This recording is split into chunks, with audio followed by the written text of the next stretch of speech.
Our programs offer many languages. Please visit suprememastertv.com/schedule. Nos programas offrent plusieurs langues. Veuillez visiter suprememastertv.com/schedule. Nuestros programas ofrecen varios idiomas. Visiten suprememastertv.com/schedule.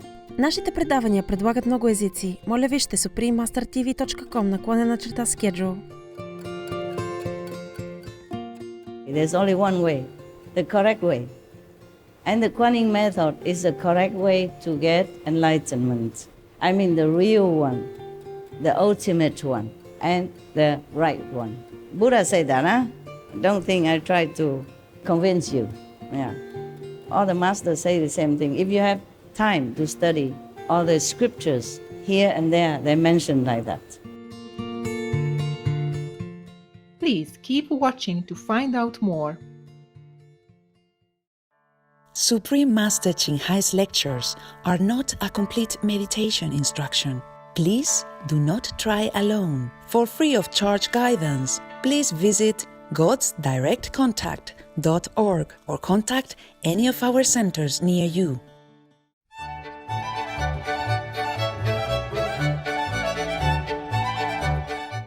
Today's episode will be presented in Chinese and English with subtitles in Arabic, Aulacese, also known as Vietnamese, Bulgarian, Chinese, Czech, English, French, German, Hindi, Hungarian, Indonesian, Japanese, Korean, Malay, Mongolian, Persian, Polish, Portuguese, Punjabi, Russian, Spanish, Telugu, and Thai. Jak se máte means how are you in Czech. Good day, precious viewers. My name is Mirek. The friendly people of the Czech Republic wish to share with you their gratitude and innate love for our Heavenly Father's creation. The Czech Republic is a country in Central Europe, rich in diversity and culture. Prague, its capital, is widely considered to be one of the most beautiful and most frequently visited cities in Europe.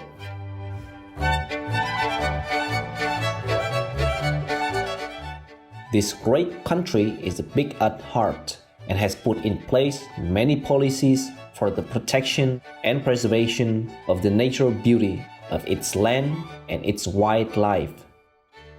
Mountainous regions dominate the landscape surrounding the country on all sides. The waterways are vibrant and flowing with melting snow and fresh rain waters from the surrounding terrain. With its incredible scenery, the Czech Republic is home to a varied range of beautiful flora and fauna, all of which are thriving in this heaven on earth.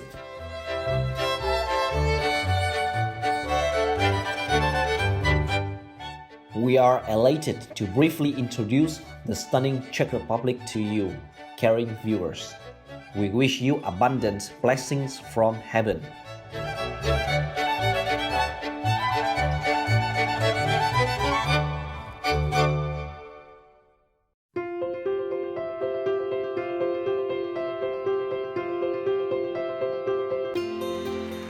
For over 3 decades, Supreme Master Ching Hai has illuminated our world with her divine teachings.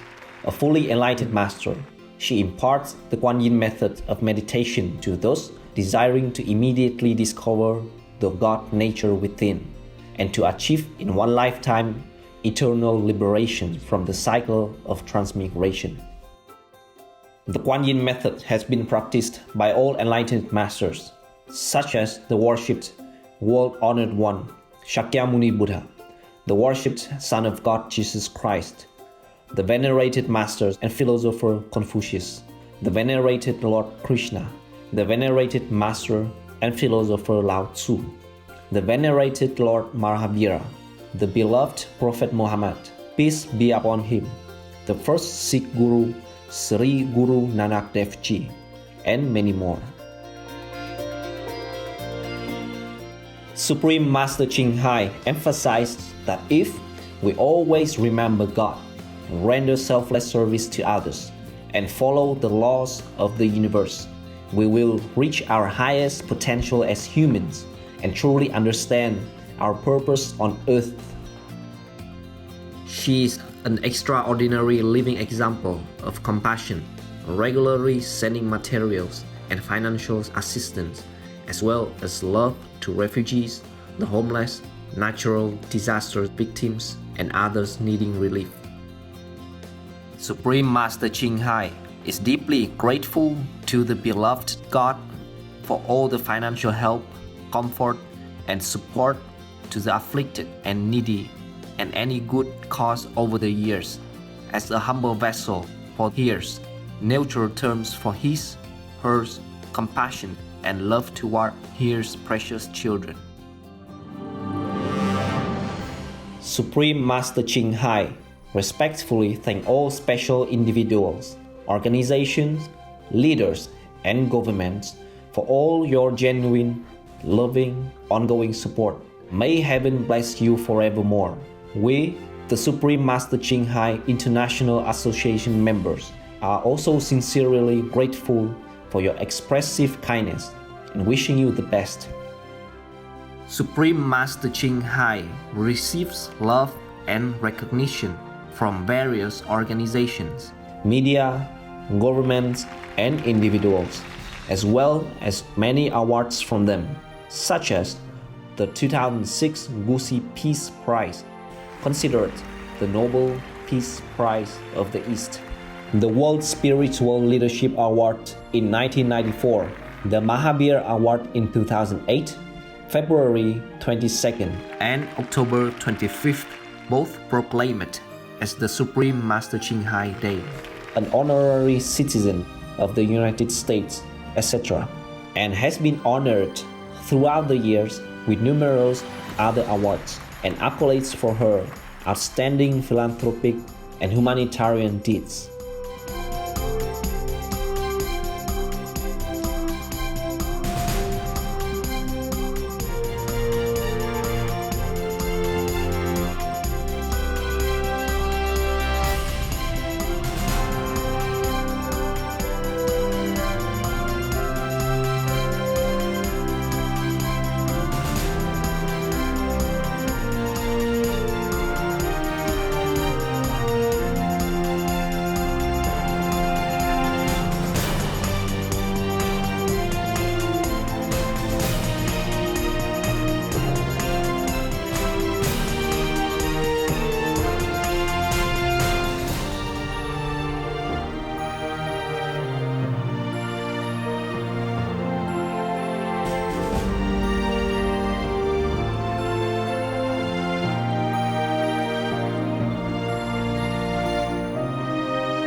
etc.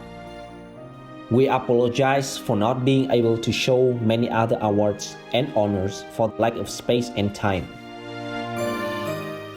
Supreme Master Ching Hai respectfully thank all special individuals, organizations, leaders, and governments for all your genuine, loving, ongoing support. May heaven bless you forevermore.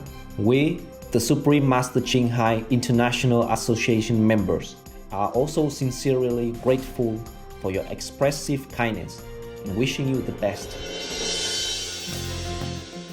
A true voice for our beautiful animal friends, Supreme Master Ching Hai promotes the peaceful and loving plant-based diet and envisions with humanity's awakening to the sacredness of all life, a tranquil and glorious all-vegan world where animals and people live in blissful harmony. Her initiatives to spread the vegan trend are diverse and have included alternative living flyer distribution, the International Vegan Restaurants, Loving Hut, vegan food products companies, vegan fur products, Supreme Master Television, as well as regularly speaking to influential government and media leaders and participating in televised conferences on climate change, etc. Whether we are aware of it or not, her efforts have had an enormous influence on global awareness of the animal-friendly lifestyle and how this benevolent way can bring lasting peace among nations while saving our planet from climate change and disasters. Over the years, Supreme Master Ching Hai has traveled worldwide, from the Americas to Africa, from Europe to Oceania, and held hundreds of discourses with the public and her disciples on a variety of spiritual topics. Today, we are blessed to present one of these insightful lectures entitled The Life of Lord Mahavira, The Great Renunciation, Part 2 of 4, on Between Master and Disciples, given in Chinese and English on June 23, 2019 at the New Land Ashram, Taiwan, also known as Formosa.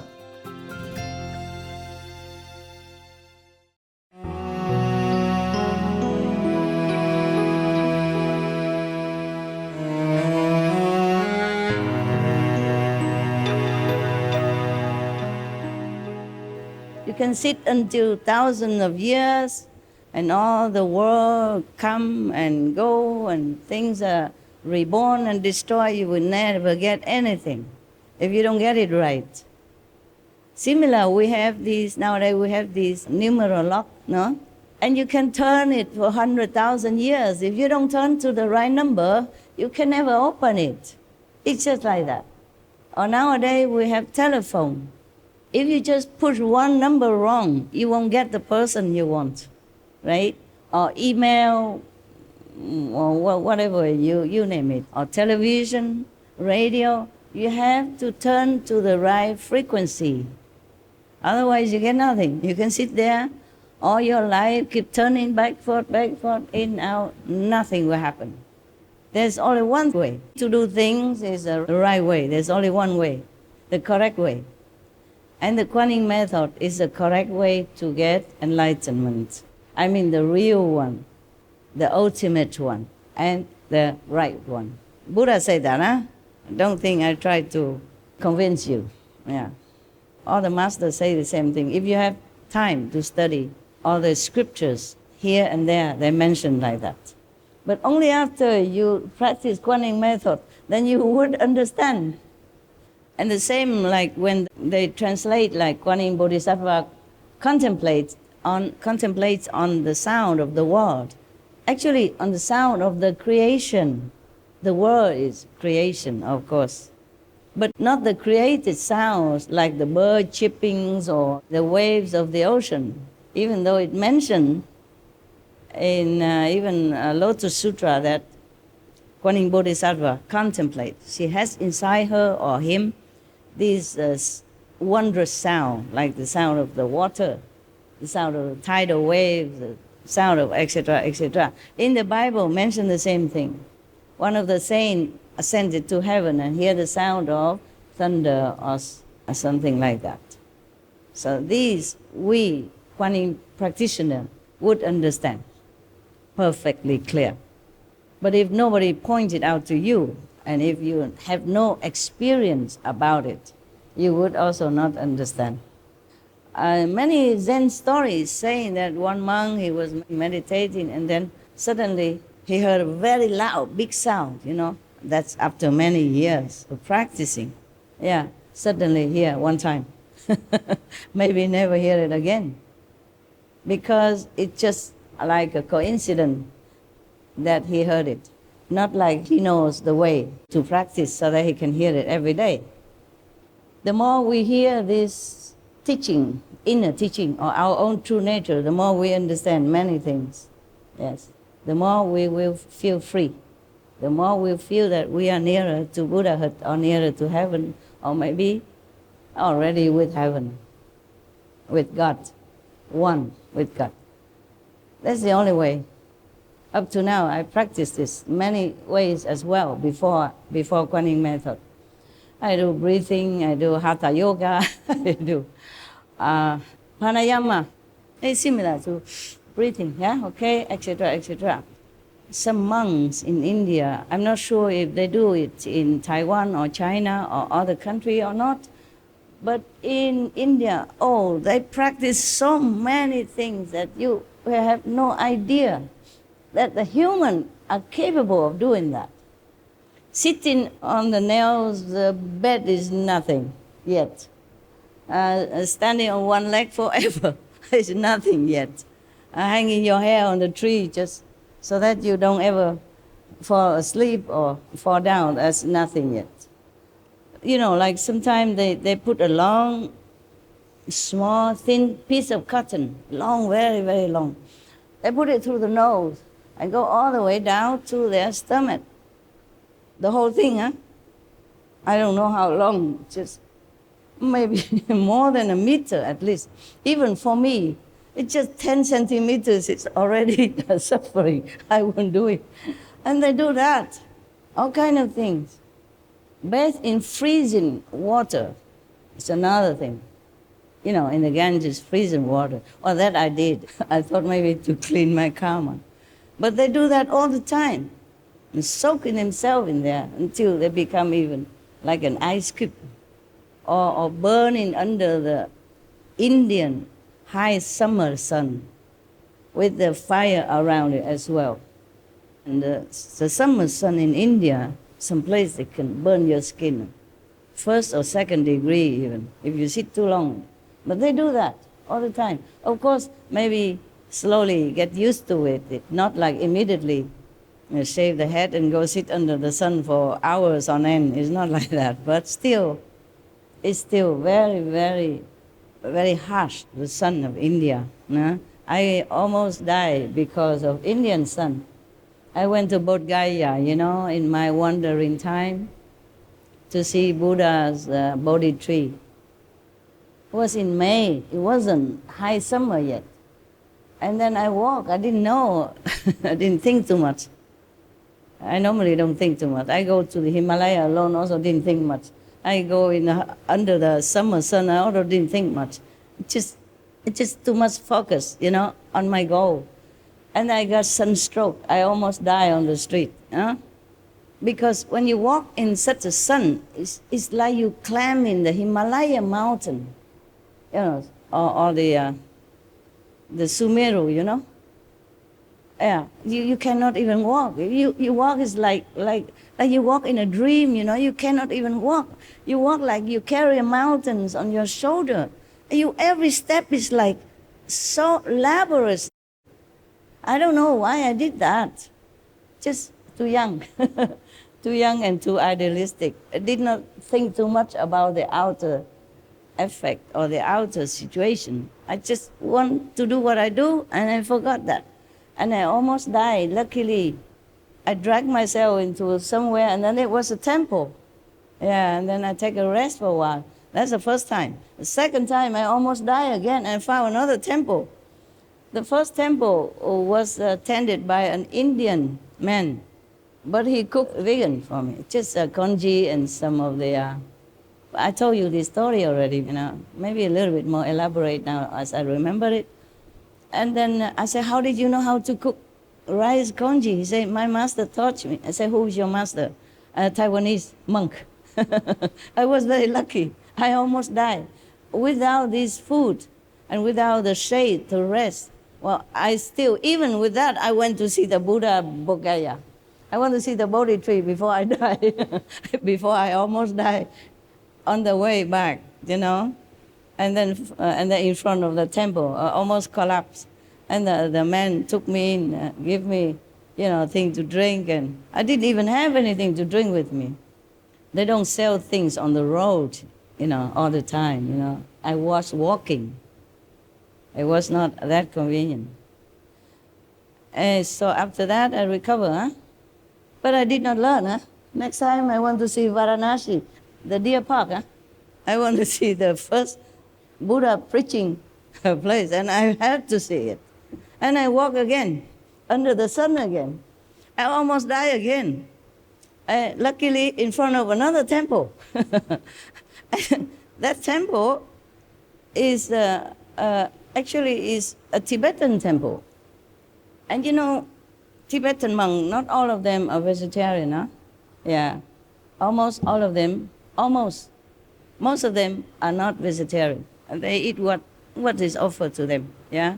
Of course, they're not picky or nothing like that, but same with Thai monk or Cambodian monk, Miandian monks, many of them are not vegetarian. So I collapsed in front of the, I can't remember what temple looked like. It's just because I was very sick already, you know. I could hardly walk, breathing difficulty, fever. And I almost collapsed there. And then a monk, a Tibetan monk, came out and took me in and put me on his bed and covered me with like a mosquito net kind of, you know, it was a big one, like a tent, huh? But smaller, you know, you cover, then you sleep. So you don't have to hang it, you know. They make it like that. Similar to some people, they make like a mosquito net, but smaller, like a half round, and then they cover the food, you know, in summer. So the insects don't spoil it, okay? Similar like that, but bigger. Enough for me. He covered me from head to toe. And he let me stay there, and he said, oh my God, fever, fever. The worst thing is that I already had fever. And then I went in the temple, and I took a shower. The water there is boiling hot because it's the sun. And all the pipes are heated also. I didn't know that. I just took a shower. It made me even hotter and keep feeling burn everywhere. It's not like the skin come off or anything, but it was really very, very painful. The monk took care of me like a father. I never forgot. And then he said, you must eat something. I cook something for you. I said, no, I'm not eating any meat. He said, no, I'm also vegetarian. It's Tibetan monk. And you found it there, vegetarian, believe me or not. Yeah, I always collapse in front of vegetarian temple. It's funny. Actually vegan, you know, there's nothing, just some dry protein and a little japchae, vegetable japchae. I still remember that word japchae means vegetable in India. And just a little bit like that. And then I recovered slowly, and he gave me medicine and stuff. Such a kind monk he was, yeah. Otherwise, maybe I die already, yes. Because at night, when I was walking around, before I reached Deer Park, I was walking around and find somewhere to sleep. I cannot find anywhere. So I slept outside, you know. I slept outside in the open, alone. And the mosquito or some insect is also giving me some present, make it even worse. Yeah. I was a natural ascetic because there's no choice. Drinking Ganges River, when on the higher side of the river there was some leprosy people living there. And nothing happened to me. I drink all kind of water, nothing happened. It's just the sun. Just make trouble. But that did not give me any enlightenment, huh? All this kind of asceticism. It's just natural. Number one, I didn't have a lot of money. Number two, I did not have enough facility to cook. Yeah? Number three, I don't have anywhere to cook. I cannot carry a lot of stuff because I'm small. I can only have one blanket or a sleeping bag at that time.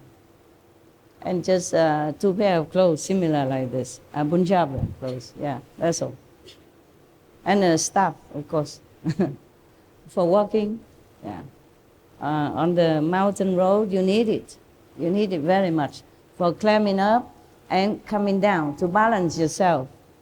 Otherwise, if you just walk alone without a staff, you might slip, okay? Yeah, either going up, slipping down, or going down and slipping down. Yeah, so that's all I have. So you can see many monks in India, they have a staff also for that, yeah. So, do you have enough asceticism yet? Because the master will teach you more than I can say, more than I have done. The master Mahavira will teach you more. That is just a prelude, okay? Just appetizer for you. Now come the real thing. I don't know if anyone in the history of mankind could have done, or could be doing, or will be doing such a asceticism, such a sacrifice like the Lord Mahavira, okay? That's why I want to read it to you. By the way, we have to thank the society who made it. That society is called Sunny Publications in New Delhi. We really thank them. And if we can find them, we will offer some financial offering so that they can continue publishing more books to spread the teaching of Lord Mahavira. We thank them, huh?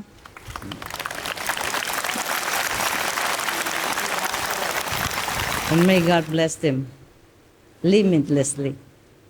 Okay, now it is the Great Renunciation. It was the 10th day of the dark fortnight of the month of Marxist Sanskrit. I don't know a lot of Sanskrit, okay? Don't blame me. I went there for enlightenment. I didn't went there for Sanskrit. I did learn some, but you know, you learn here and you return it in India, throw it in the Ganges River already.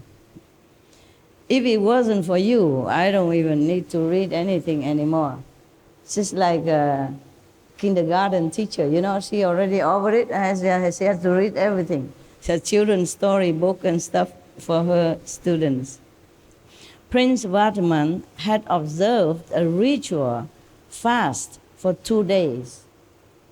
A palanquin named Chandraprabh was prepared for his great renunciation. Sometime in the afternoon, Vardhaman came out of the palace and climbed into the palanquin, you know, small coach, you know, that people carry another person on it now in a long time. Some rich people or royalty, they go on palanquin, they don't walk. Me also, I don't walk with this type of shoes. I walk a little bit.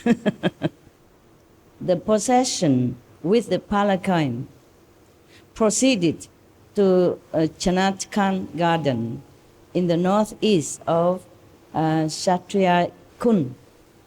The palanquin was placed near an Ashok tree. Ashok tree has nothing to do with the King Ashok, okay? One of the most ardent devotee of Buddhism, and he was credited of spreading Buddhism everywhere. As Ashok, King Ashok is different. I don't think this tree belonged to King Ashok. It's just the name of it. Fancy a king has a name like a tree. Vardhaman got down from the palanquin. Thousands of eyes were staring at the prince. His golden body was adorned with a beautiful dress and scintillating ornaments. The next moment, he had removed all the ornaments and his dress as well. Nothing left on his body anymore. The only cover on his body was a piece of cloth resting on his shoulders and provided by Indra. Indra offer him this dress. The god Indra, the rain god, the one that is making something drop in on our roof right now, the water drops. Thank you.